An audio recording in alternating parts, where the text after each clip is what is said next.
गृह मंत्री अमित शाह की प्रेस कॉन्फ्रेंस आपने सुनी और बड़ा दावा गृह मंत्री अमित शाह ने किया है। पहले फेज की 152 सीटों में से 110 से ज्यादा सीटें जीतने का दावा गृह मंत्री अमित शाह ने किया है। गृह मंत्री अमित शाह ने कहा कि बंगाल की बंपर वोटिंग ये बताती है, रिकॉर्ड तोड़ वोटिंग ये बताती है कि बंगाल में दीदी के खिलाफ मतदान हुआ है, एंटी इनकम्बेंसी को लेकर मतदान हुआ है और इसका फायदा भारतीय जनता पार्टी को होगा। पहले फेज में यानी कि 152 सीटों में से 110 से ज्यादा सीटें जीतने का दावा गृह मंत्री अमित शाह ने किया है।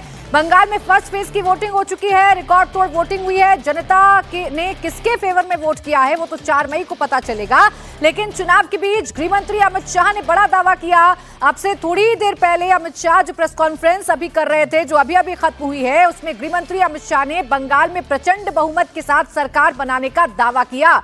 शाह ने कहा कि पहले फेज में ही बीजेपी 110 से ज्यादा सीट जीतने जा रही है। बंगाल की जनता ने पहले फेज में ही भविष्य तय कर दिया है। अब दीदी के जाने और बीजेपी के आने का वक्त आ गया है। शाह ने कहा कि उन्हें बंगाल में जीत की सुनामी नजर आ रही है। हमारे पास जो फीडबैक है उसमें बंगाल की जनता ने अपना भविष्य पहले चरण में ही तय कर लिया। 16 जिलों की 52 सीटों पर 92.98% मत ये निश्चित रूप से बताता है कि दीदी जाने वाली है और भाजपा आने वाली है। भय जाने वाला है और भरोसा आने वाला है। और मैं स्पष्ट रूप से आपको बताना चाहता हूं, 152 सीटों में से 110 से ज्यादा सीटें भारतीय जनता पार्टी जीतने जा रही है। इसका मतलब है कि दूसरे चुनाव चरण को मिलाकर हम प्रचंड बहुमत के साथ बंगाल में शुद्ध रूप से भारतीय जनता पार्टी की सरकार बनाने वाले हैं। मुझे तो सुनामी दिख रही है भाई, और मुझे लगता है कि बहुत बड़े मार्जिन के साथ सीटें भी बढ़ेगी और सीट जीतने का मार्जिन भी बढ़ेगा। कल मैं मध्यम ग्राम में गया था, रात को जो नजारा दिखा है, मध्यम ग्राम में मैं चौथी बार प्रचार करने के लिए गया, पहली बार नहीं गया हूं। मध्यम ग्राम में रोड शो बहुत, मतलब मेरी कल्पना से बहुत बड़ा था। बीजेपी की सुनामी है, ये दावा गृहमंत्री अमित शाह की तरफ से किया गया है। वहीं ममता बनर्जी अपनी पब्लिक स्पीच में बीजेपी के खिलाफ नॉन बंगाली सीएम बनाने का नैरेटिव बना रही हैं, तो गृहमंत्री अमित शाह ने ममता को इस मुद्दे पर भी जवाब दिया।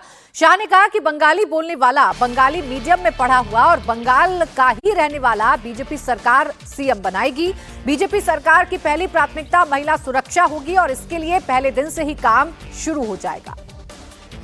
बंगाल की मुख्यमंत्री जी अफवाह फैला रही हैं कि बंगाल में अगर भाजपा का शासन आया तो बाहरी लोग शासन करेंगे। मैं दीदी को बताना चाहता हूं, दीदी बंगाल का अगला मुख्यमंत्री बंगाल में ही जन्म लेने वाला, बंगाली मीडियम में पढ़ा लिखा और बंगाली बोलने वाला होगा। इतना ही है कि आपका भतीजा नहीं होगा, वो भारतीय जनता पार्टी का कार्यकर्ता होगा। अगली सरकार बंगाल के ही भारतीय जनता पार्टी के कार्यकर्ता ने बनानी है। भाइयों बहनों, भारतीय जनता पार्टी की सरकार बंगाल में बनने के बहुत बड़े मायने, हमारी सबसे पहली प्रायोरिटी होगी कि बंगाल की महिलाओं को हम सुरक्षा प्रदान करें, उनको भय से मुक्त करें। जिस राज्य की महिला मुख्यमंत्री ये कहती हो कि 7 बजे के बाद महिलाओं को घर से निकलने की जरूरत क्या है, मैं मानता हूं उनको शासन करने का कोई अधिकार नहीं। मैं आज बंगाल की माताओं बहनों को आश्वस्त करना चाहता हूं कि 5 तारीख को भारतीय जनता पार्टी की सरकार बनने के बाद रात को 1 बजे भी छोटी सी बच्ची किशोरी स्कूटी लेकर निकलेगी, कोई गुंडा उसके सामने आंख उठाकर नहीं देख पाएगा। ममता जी का मानसिकता ऐसा है, मोदी जी बोलेंगे नहीं कभी, मगर गलती से बोल जाए टीएमसी को वोट दो तो कहे नो नो नो नहीं देना है, मोदी कहता है टीएमसी को वोट मत देना। अब ममता जी को कौन समझ सकता है? भला कोई गंगा में नाव से सैर करे और अपने आप को गंगा किनारे रहने के वाले लोगों के साथ जोड़कर गंगा के शुद्धिकरण का वादा याद कराए, इसमें क्या आपत्ति हो सकती है? और झालमुरी खाने में क्या आपत्ति? ममता दीदी भी मैंने सुना है खाती है, अब मोदी जी खा रहे हैं तो विरोध कर रही है।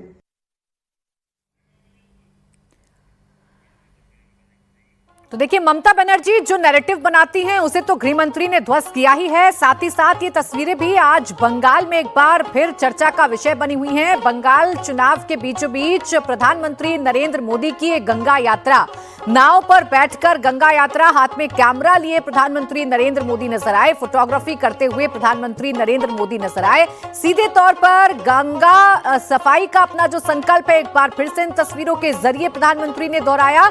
और चुनावों के बीचों बीच जब प्रधानमंत्री ऐसा करते हैं तो जो पीपल कनेक्ट की बात कही जाती है वो पीपल कनेक्ट स्ट्रांग होता है। आपको याद दिला दें कि इन्हीं चुनावों में प्रधानमंत्री का झालमुरी खाना, प्रधानमंत्री का एक शादी समारोह में पहुंच जाना और अब गंगा यात्रा करना चर्चाओं का विषय बना हुआ है। विपक्ष कई सवाल क्यों ना खड़े कर ले, लेकिन ये तस्वीरें चुनाव में दिलचस्पी बढ़ाती हैं और बीजेपी इन चुनावों को जीतने के लिए कितनी मेहनत कर रही है ये भी बताता है। आज ममता के गढ़ कोलकाता में प्रधानमंत्री सुबह सुबह सैर पर निकल गए। प्रधानमंत्री हुगली नदी के किनारे गए, लोगों से मुलाकात की, वहां मौजूद नाविकों से मिले, साथ ही नाव की सवारी की। प्रधानमंत्री ने हुगली की तस्वीरें सोशल मीडिया पर पोस्ट करते हुए लिखा, हर बंगाली के मन में गंगा के लिए विशेष स्थान है। आप कह सकते हैं कि गंगा बंगाल की आत्मा में बहती है। उन्होंने आज सुबह हुगली के तट पर समय बिताया और मां गंगा को नमन किया। इस दौरान मोदी सुबह की सैर पर निकले, लोगों से भी मिले। ये लोगों से कनेक्ट करने का मोदी का अलग अंदाज है। इससे पहले प्रधानमंत्री की एक लोकल शॉप से झालमुड़ी खाते तस्वीर भी सामने आई थी और एक शादी समारोह में पहुंचने की तस्वीर भी काफी चर्चाओं में रही थी। और ये तस्वीर भी आज चर्चाओं का विषय है। सेकेंड फेज का चुनाव, जहां ममता बनर्जी मजबूत दिखती हैं, उसी सेकेंड फेज के चुनाव में बीजेपी की कोशिश है कि ममता की जड़ों को हिलाएं ताकि सत्ता में आने का सपना बीजेपी का पूरा हो पाए। बंगाल इलेक्शन का आज ब्लॉकबस्टर फ्राइडे है। पीएम भी आज कोलकाता में है। ममता बनर्जी का भवानीपुर में रोड शो है। प्रधानमंत्री मोदी आज दमदम जाधवपुर में जनसभा को संबोधित करेंगे। इससे पहले प्रधानमंत्री मोदी ने आज सुबह हुगली नदी में बोटिंग की, मां गंगा की पूजा की, नाविकों और नदी किनारे मॉर्निंग वॉक करने वालों से मुलाकात की। पीएम मोदी ने फोटोग्राफी पर भी हाथ आजमाया। हुगली नदी से विद्यासागर सेतु तक हावड़ा ब्रिज की तस्वीरें खींची। मोदी थोड़ी देर बाद कोलकाता के दमदम में प्रचार करने वाले हैं। इसके बाद वो जाधवपुर में एक रैली को संबोधित करेंगे। बंगाल चुनाव में प्रचार के दौरान इससे पहले भी मोदी का जुदा अंदाज देखने को मिला। झारग्राम में झालमुड़ी खाने का वीडियो तो बंगाल चुनाव में एक मुद्दा बन गया। इससे पहले 11 अप्रैल को पश्चिम बंगाल के पूर्व बर्धमान में उन्होंने एक व्लॉग स्टाइल वीडियो साझा किया था, जिसमें वो आम लोगों की तरह बातचीत करते और हल्के फुल्के पल बिताते नजर आए। सिलीगुड़ी में 12 से 13 अप्रैल 2026 के बीच एक शादी समारोह में अचानक पहुंचकर मोदी ने सबको चौंका दिया। वो मेफेयर टी रिजॉर्ट में श्रेया और अक्षय जैन नाम के जोड़े की शादी में शामिल हुए थे। तो पश्चिम बंगाल की 4 तस्वीरें अपने आप में बता रही हैं कि इस बार पश्चिम बंगाल को फतेह करने के लिए बीजेपी की रणनीति क्या है और कैसे वेस्ट बंगाल में बीजेपी अपनी मजबूती बढ़ा रही है। पीएम मोदी ने सोशल मीडिया एक्स पर हुगली नदी में नौका विहार की तस्वीरें शेयर की। पीएम मोदी ने कहा कि हर बंगाली के लिए मां गंगा का विशेष महत्व है। कहा जा सकता है कि गंगा बंगाल की आत्मा से होकर बहती है। मां गंगा के पवित्र जल में पूरी सभ्यता की शाश्वत आत्मा बसी हुई है। कोलकाता में आज सुबह मैंने हुगली नदी के किनारे कुछ समय बिताया और मां गंगा के प्रति अपना आभार प्रकट किया। साथ ही कुछ नाविकों से भी बात करने का मौका मिला, जिनका कठिन मेहनत करने का स्वभाव प्रशंसनीय है। साथ ही मॉर्निंग वॉक करने वालों से भी मुलाकात हुई। हुगली पर पश्चिम बंगाल के विकास और बंगाल की महान जनता की समृद्धि के लिए काम करने की अपनी प्रतिबद्धता फिर से दोहराई है। तो उसी वक्त की तस्वीरें हैं जब प्रधानमंत्री नरेंद्र मोदी हुगली नदी में नौका विहार कर रहे थे और मॉर्निंग वॉक करते हुए लोगों से मुलाकात कर रहे थे। प्रधानमंत्री मोदी ने बंगाल में चुनाव प्रचार की कमान संभाल रखी है। आज वो दमदम और जादवपुर में चुनावी सभाओं को संबोधित करने वाले हैं। दमदम विधानसभा उत्तर 24 परगना जिले में है। प्रधानमंत्री मोदी आज यहां रैली करके जिले की 33 विधानसभाओं को कवर करेंगे। उत्तर 24 परगना की 33 विधानसभा में 28 पर टीएमसी का कब्जा है, जबकि 5 पर बीजेपी का। दूसरी जनसभा जादवपुर में होगी, जो कि दक्षिण 24 परगना में आता है। इस जिले में 31 विधानसभा सीटें हैं, जिसमें से 30 पर टीएमसी का कब्जा है, जबकि एक मात्र सीट आईएसएफ ने हासिल की थी। यानी 2021 में यहां बीजेपी का खाता नहीं खुल पाया था और इन्हीं चुनौतीपूर्ण सीटों पर BJP man to man marking कर रही है। स्टार प्रचारक मैदान में है। प्रधानमंत्री नरेंद्र मोदी ने कमान संभाल रखी है। बंगाल में रिकॉर्ड तोड़ वोटिंग पर बीजेपी के दावों को लेकर हालांकि ममता बनर्जी पलटवार कर रही हैं। उन्होंने कहा कि एसआईआर के खिलाफ बंगाल के लोगों ने बम्पर वोटिंग की है। ममता बनर्जी ने कहा कि बीजेपी बार बार दावा कर रही है कि वो जीतेगी, तो क्या उन्होंने ईवीएम फिक्स करके रखी है? আপনারা এত মহা কি বলবো, আমি ওনাকে বলছি না, বিজেপি পার্টিটাকে এত মহামূর্খ হন কি করে? তার মানে কি আপনি ইভিএম মেশিনে ফিট করে রেখে দিয়েছেন? তা নাহলে এ কথা আপনি বলেন কি করে? যত ভোট পড়ছে সব আপনার। আর আমি শুনেছি প্রেসের কাছ থেকে কোনো একটা কমিশনের অফিস থেকে যারা নির্বাচন পরিচালনা করেন খবর খাওয়াচ্ছে 4টে থেকে নাকি গন্ডগোল হবে। তার মানে কি গন্ডগোল করে প্ল্যান করেছেন ইভিএম ছাপ্পা দিয়ে, সিআরপিএফকে দিয়ে ছাপ্পা দিয়ে ইভিএম মেশিন করে দখল করার? বলে না ধর্মের কল বাতাসে নড়ে, আপনারা যেটাই করবেন সেটাই আপনাদের বিরুদ্ধে যাবে। अब ममता बनर्जी ने बीजेपी के दावों पर अटैक किया तो बीजेपी की तरफ से दिलीप घोष ने पलटवार कर दिया। दिलीप घोष ने कहा कि 4 मई को बंगाल में बीजेपी पूर्ण बहुमत के साथ सरकार बनाने जा रही है। दिलीप घोष ने बम्पर वोटिंग को लेकर कहा कि ममता के गुंडों को न्यूट्रलाइज किया गया, इसलिए इतनी सक्सेसफुल वोटिंग हो पाई है। बंगाल की जनता बहुत ही सजाग है और राजनीतिक सचेतन है, हमेशा वोट करना चाहते हैं, लेकिन उनको रोका जाता है। पिछले 50 साल से ट्रेंड चल रहा था बंगाल में।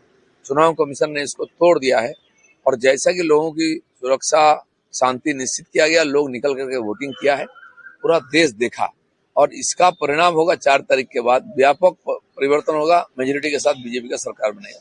ममता बनर्जी के हाथ में अगर सत्ता होता, क्षमता होता, तो लोग वोटिंग नहीं कर पाते, ना लोग घर से निकल पाते। गुंडे और पुलिस मिलकर करते हैं, उनको न्यूट्रलाइज किया गया तो इतना सक्सेसफुल वोटिंग हुई। तो पश्चिम बंगाल के पहले फेज में हुई बम्पर वोटिंग को अपने अपने तरीके से डिकोड करने की कोशिश की जा रही है। अब इस पर शिवसेना उद्धव गुट के सांसद संजय राउत ने ममता बनर्जी के पक्ष में इस वोटिंग को बताया। संजय राउत ने कहा, एसआईआर के जरिए केंद्र सरकार ने बंगाल के लोगों के वोट काटे, इसके गुस्से में लोगों ने ममता बनर्जी के पक्ष में वोट किया है। ये तूफान आया और ये तूफान में इस प्रकार की वोटिंग हो गई। उसका एक कारण जिस तरह से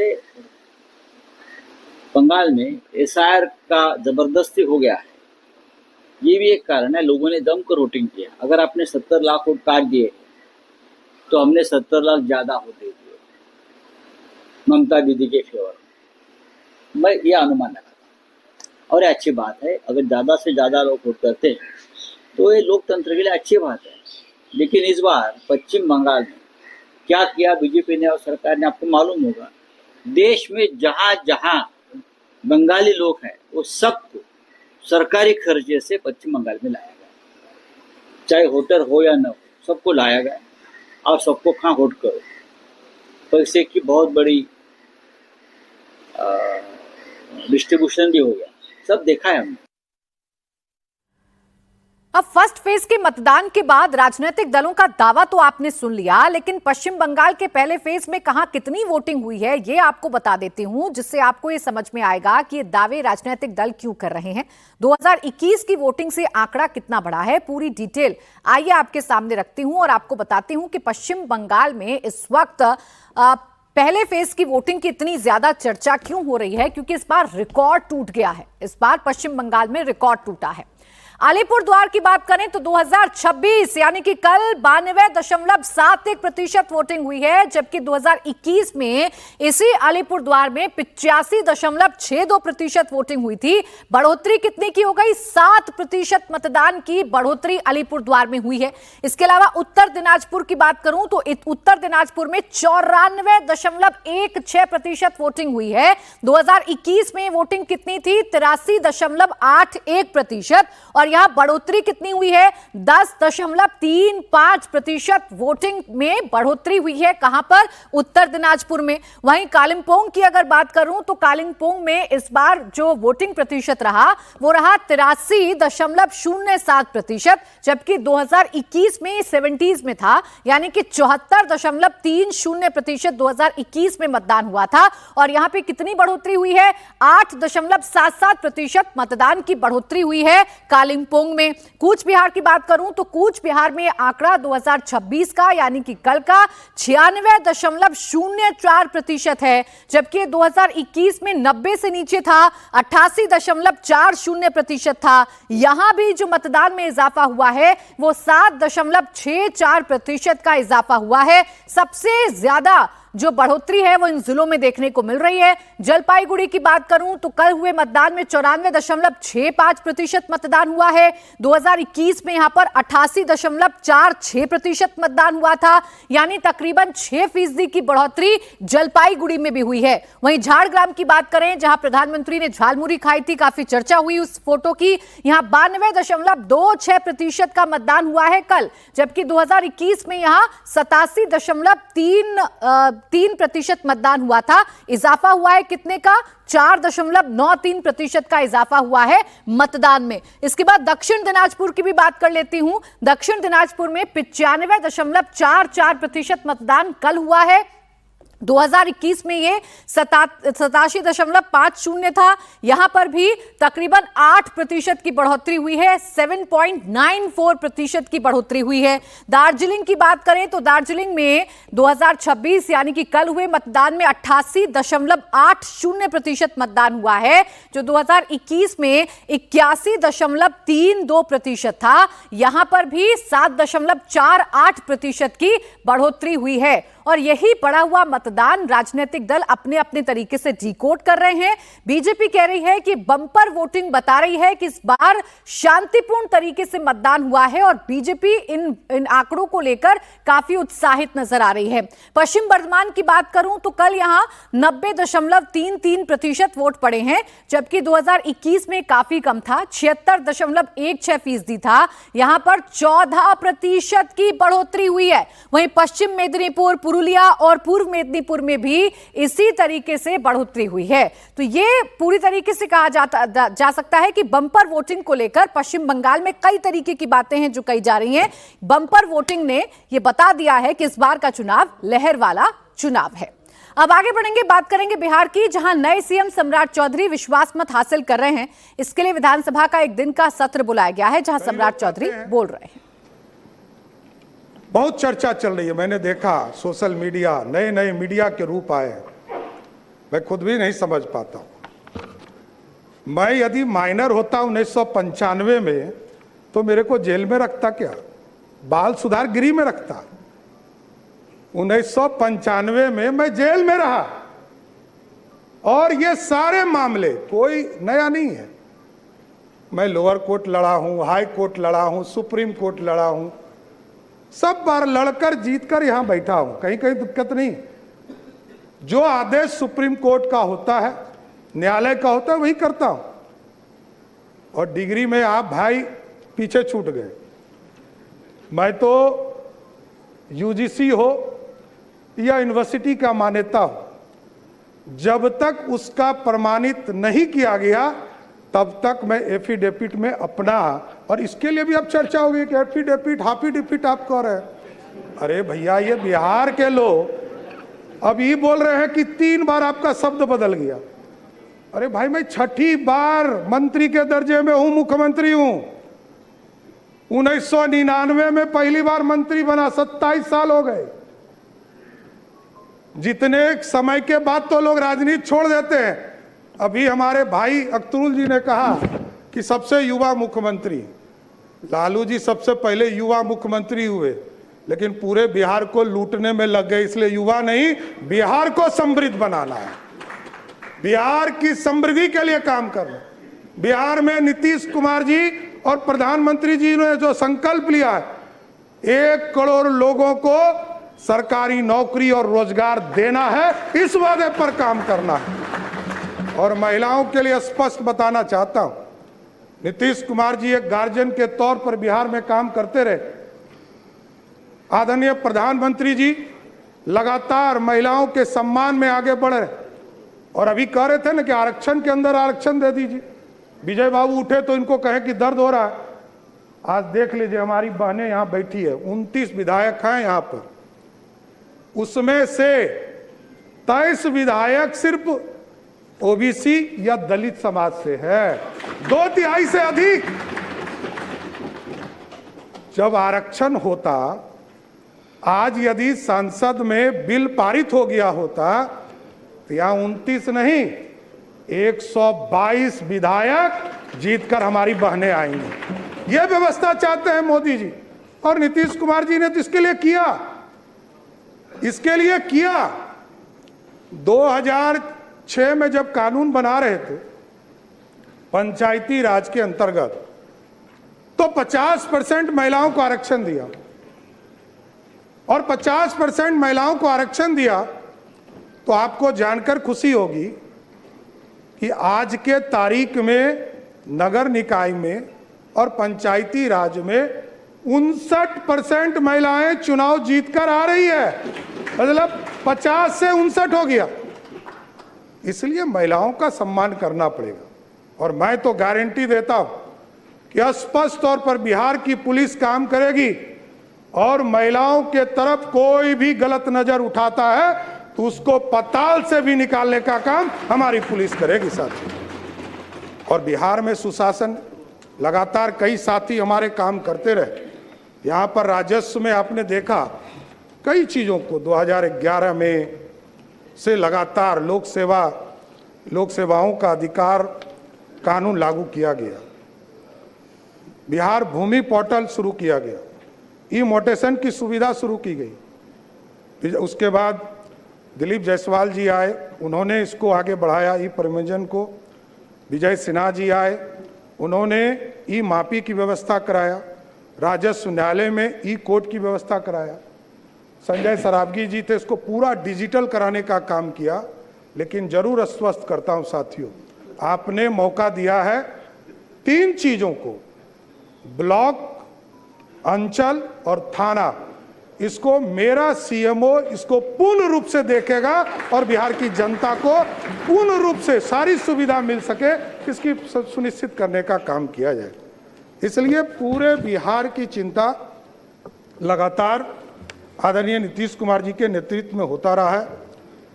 प्रति व्यक्ति को दुगना आय हो सके, इसकी चिंता करना है। तेजी से औद्योगिक विकास हो सके, इंडस्ट्री को आगे बढ़ा सके। और आपको जानकर खुशी होगी, लोग कहते हैं कि इन्वेस्टमेंट कहाँ है।